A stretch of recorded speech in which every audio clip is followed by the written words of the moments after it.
privato cittadino, non appartengo a partiti, ci sono appartenuto. Ma sei scrittore però, Ah, questa è un'accusa, vabbè, allora mi accorgo. È vero, per i pochi che conoscono Leonardo Melli, se non me, sanno il mio amore per la Sardegna e il mio pensiero anche politico, che inutile nascondere, perché tanto se non lo dico io, lo dicono gli archeologi ufficiali. E come che mi definivano le teorie, fantarcheologia di stampo sardista con pulsioni indipendentiste. Cioè, c'è anche su Wikipedia, se la leggere. Con pulsioni poco, però chi conosce almeno i libri di Leonardo Melli ha capito anche perché da 10 anni a questa parte penso che in Sardegna ci sia, tenetene conto comitato, una pulsione di tutti i sardi, destra, sinistra, manca, alto, basso, nazione, indipendenza eccetera. C'è una voglia da parte dei sardi di identità.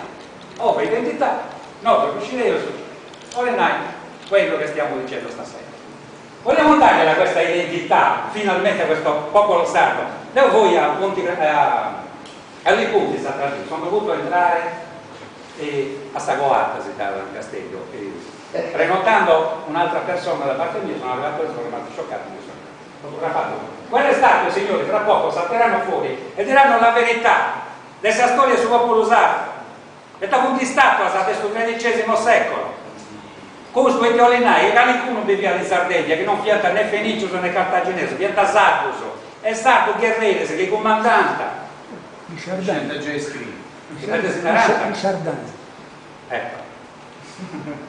Sardana, Sardigna, Sarduso, Giolo in mera. Se non volevo piegare Sardana, spiegavo sopra. Diamogli una connotazione. Ma identificando un qualcosa che accomuna a tutti, la storia del papà nostro, sa gente simili, totus e totus artus. Questa è davvero un'occasione, un piano, tutti quanti, tutti gli amici.